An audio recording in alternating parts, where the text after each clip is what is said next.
नमस्कार मैत्रिणींनो, मी शुभांगी पाटील. आम्ही दोघी जावा या चॅनलमध्ये तुमचं स्वागत करत आहे. आता तुम्ही म्हणत असाल की हिच्या आवाजाला आज काय झालं, पण माझा आवाज थोडा वेगळा येतोय कारण माझा घसा खराब आहे, जरा सर्दी खोकल्यामुळे. मी आज तुम्हाला दाखवणार आहे नाचणीच्या पिठाची भाकरी कशी बनवायची, आणि तीही सोपी पद्धत. कोणत्याही गरम पाण्यात पीठ न वाफवायची गरज नाही किंवा त्याला झाकून 10 मिनिटे ठेवायची गरज नाही. तुम्ही पाहू शकता, मी पीठ इथे थंड पाण्यानेच मळत आहे आणि ते लगेचच त्याची भाकरी बनवणार आहे. तुम्हाला याचं सिक्रेट सांगणार आहे. व्हिडिओ पूर्णपणे पहा, स्किप न करता, म्हणजे त्याचं सिक्रेट तुम्हाला कळेल. मैत्रिणींनो, उन्हाळ्याच्या दिवसामध्ये उष्णतेचा दाह प्रचंड वाढलेला असतो. त्याकरताच आहारामध्ये थंड प्रकृतीचे पदार्थ हे आवश्यक आहेत. नाचणी ही थंड प्रकृतीची असल्यामुळे उन्हाळ्यामध्ये नाचणीचे शक्य तेवढे पदार्थ खाणे आवश्यक आहे. तसेच लहान मुलांच्या आरोग्यासाठी, त्यांच्या बुद्धिवाढीसाठी किंवा त्यांच्या चांगली तब्येत राहण्यासाठी नाचणी ही अत्यावश्यक आहे. अगदी छोट्या बाळांनासुद्धा या नाचणी सत्व देतात. पण मोठ्यांनी काय खायचं? नाचणी सत्व तर खाऊ शकत नाहीत. यासाठीच आपण आज भाकरी बनवणार आहोत नाचणीची. आज आपण टम फुगलेल्या भाकरी ज्याप्रमाणे चुलीवर करतात, खमंग आणि कुरकुरीत लागणाऱ्या अशा पद्धतीने आज आम्ही भाकरी बनवणार आहोत. मऊ करायचे असतील तर तुम्हाला गॅसवर मऊ पण होतात, पण आपण आज कडक भाकरी, चुलीवरच्या भाकरीसारखी भाकरी करणार आहोत. आणि हे मी ज्या गॅसवर या भाकरी करत आहोत ते गॅस सिलेंडर नसून गोबर गॅस आहे. गावाकडे याच पद्धतीचे गॅस तुम्हाला पाहायला मिळतील. सिलेंडर जास्ती करून पाहायला मिळत नाहीत. शहरात याचा जास्त वापर होत नाही कारण जागा अपुरी असते ना या गॅससाठी.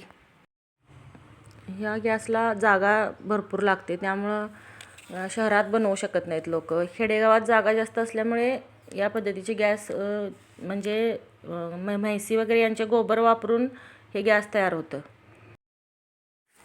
चला तर मग भाकरी बनवू आपण. मी आता हे पीठ एकदम हाताने असं कुस्करून चांगलं मळून घेतलेलं आहे आणि नंतर छोटासा गोळा करून थोडंसं लावायला खाली परातीत थोडंसंच पीठ घ्यायचं आणि त्याच्यावरच भाकरी थापटायची. जास्त पीठ घेतलं तर ते जादाचं पीठ म्हणजे वरती येतं आणि ते भाकरी खराब होते, दिसायला पण छान दिसत नाही. बाकी सगळं आपण दुसऱ्या भाकरी ज्याप्रमाणे करतो त्याचप्रमाणे करायचे आहेत. बाकी वेगळं याला काहीच करायचं नाही. फक्त तुम्हाला एक मी ट्रिक सांगते, ती आपण नाचणी ज्यावेळी दळून आणतो त्यावेळी त्याच्यामध्ये आता 2 किलो किंवा 3 किलो नाचणी असेल तर त्यामध्ये एक अर्धा किलो किंवा 1 किलो तांदळाचा वापर करायचा दळताना.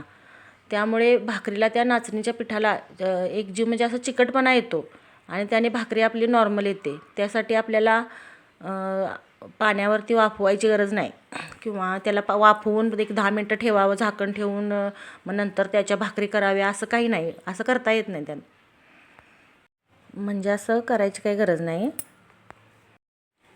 आणि तुम्ही त्याच्यामध्ये जे तांदूळ वापरणार आहात ते रेशनचं वापरलं तरी चालेल.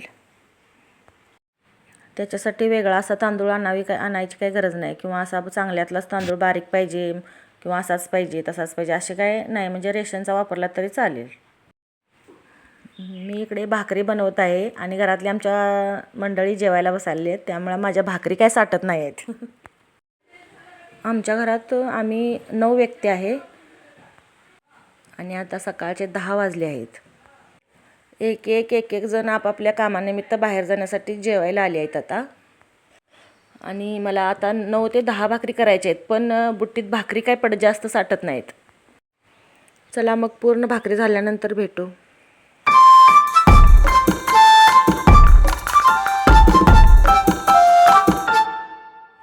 माझ्या भाकरी आता करून झालेल्या आहेत.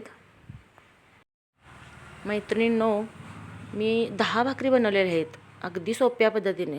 तुम्हाला माझी भाकरी करण्याची पद्धत कशी वाटली कमेंट करून सांगा, आणि मी ट्रिक सांगितलेली तीही कशी वाटली सांगा, आणि काही चुकलं असेल तर तेही सांगा. माझा चॅनल नवीन आहे, अजून एवढं असं काही माहीत नाही आहे मला. चांगल्या कमेंट करून आणि सबस्क्राईब करून मोटिवेट करा. धन्यवाद.